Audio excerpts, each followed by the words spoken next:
Hey guys, Threx here. I've been wanting to give my opinion a little bit more about games I've been playing, and yeah. Anyways, I figured I'd start with Knights of Azure because I was actually very disappointed by this game, which I probably shouldn't have been. Now, again, before I start ripping into the game, um, this kind of stuff is going to be very biased, most likely. So anyone that's like a fan of Koei Tecmo, or doesn't like biased opinions, should probably not watch these. Um, but yeah, anyways, I don't know. I saw screenshots, I saw a gameplay of Knights of Azure. And I was like, you know what, I kind of want to give this game a try, even though I've played multiple Koei Tecmo games before.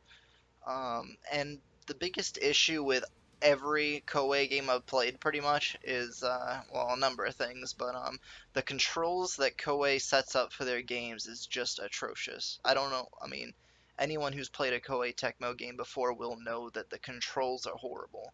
And while you can kind of change the control scheme, at least in Knights of Azure, you can, I mean, I don't know, like the default controls they give you are just completely horrible. You can't even jump in the game, which that's kind of a turn off for me. I mean, if a game comes out in 2016 and you're not able to jump in an action game like this, I don't know. I mean, like I found myself continuously trying to jump with X because I was playing on the PS4, and X was my special ability. Um, and so I used my special ability accidentally so many times, and I don't know, just the controls don't feel good by any means. Um, anyways, the combat was the combat was fun at first, but it that kind of died very quickly. Like after about 10 minutes of the combat, it was literally the same exact thing. Um, the combos are there isn't really much for combos in the game. Like if you switch between your heavy attack and your normal attack, there's like a few different combos, and that's literally it. Um, but yeah, so the combat was pretty stale after about 10 minutes of it. Uh, Man, there was just so much I didn't like about Knights of Azure. It's hard to I don't know. The next thing that I wanted to gripe about is so I didn't realize that the missions that you did were going to be on a time limit. You have about 15 minutes to complete each mission, which I let that slide. I was kind of okay with the time limit, but I don't like it. Um, but that being said, it didn't really matter if you were on a time limit or not because, I mean, it's the game didn't give you a world you want to explore. Like, there was nothing to explore. Um, the environments were aside from the enemies, the environments were very empty, as you can probably see in some of this video. Like there were like corridors and hallways and stuff, and then there were enemies, and that was about it. There was nothing that really jumped out at you. It was basically a bunch of maze-like levels, um, and then a bunch of repetitive fighting, and you use these little demon things. I think they're called servants in the game, and basically you use those to help you fight as well. Um, and again, using the servants is very basic. There's nothing really compelling to the gameplay in that too. Um, then you had your transformation, because your main character is a half devil, so you can transform after a little while, and the transformations were lacking even more in terms of like combat. You basically had two attacks with the you basically had two attacks with the the demon form, and I thought that was kind of BS. Um, but yeah, I don't want to go on all day about talking about this. Um, but yeah, I mean, basically the I don't know, just the game wasn't very good in my opinion. Um, and from what I've experienced at least, it was pretty much just a typical Koei Tecmo game. Like a lot of their games just have the same control scheme, the same horrible control scheme, the inability to jump. Granted, I know some games you can jump in, um, but most of their games had the same control scheme, and there are a bunch of other gripes I had. Like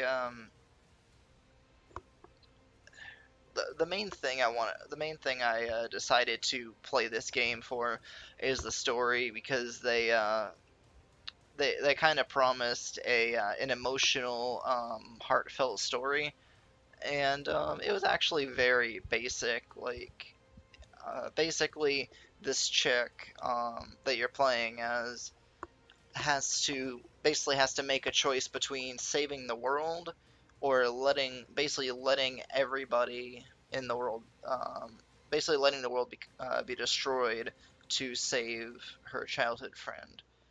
Um, like that was the choice that you had, and which I don't even I doubt that that actually is a choice by the time you get to the end of the game. But that's the conflict that the main character is brought with, and I thought it was very generic, sort of. Um, there wasn't a lot of creativity on that part, um, and like the story wasn't good enough to want me to keep me playing the game, which the story would have had to have been the thing that keep me playing because the gameplay sure as hell won't keep you playing.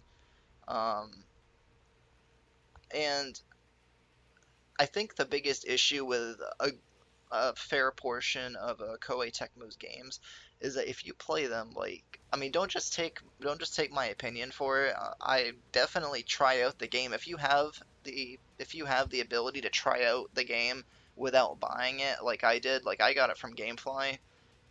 If you have the ability to try out the game, go ahead and try it. You'll probably run into the same exact issues that I'm talking about. Um, and I would actually prefer that you tried the game just so you knew that I'm not just talking shit about the game to talk shit about it. Because I was actually kind of looking forward to the game before I played it. But yeah, the story was very stale.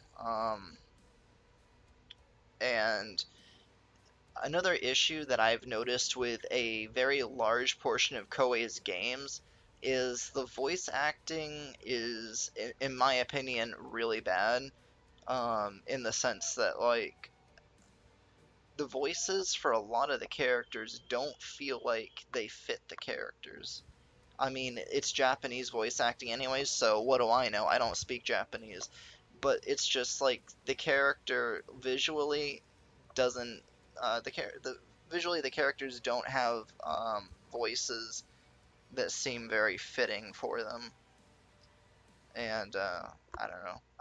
Again, that's a very biased opinion, but hey, whatever. Um, But yeah, anyways, the game's very average. It feels like one of those games where Koei really didn't care about it. Like they just wanted to pump out a game to bring in some income. Like it didn't feel like this game was on a very large budget or anything. Like overall, just a pretty low budget game from what I felt at least. And they just wanted to basically turn a profit. They didn't. It didn't feel like a game that they actually cared about. Just because, I mean, everything I just discussed, the overall gameplay was very unimpressive, and definitely not worth $60 or anywhere near it. Like, even if you like the game, you shouldn't pay any more than 20 for something like this. I mean, uh, I don't know. Like I said, if you have the option to try it out and not blow $60 on it, I definitely say go ahead and try it just so you can understand why I'm saying all this shit about the game. Um, yeah, I just wanted to basically complain about Knights of Azure because I was very, very disappointed.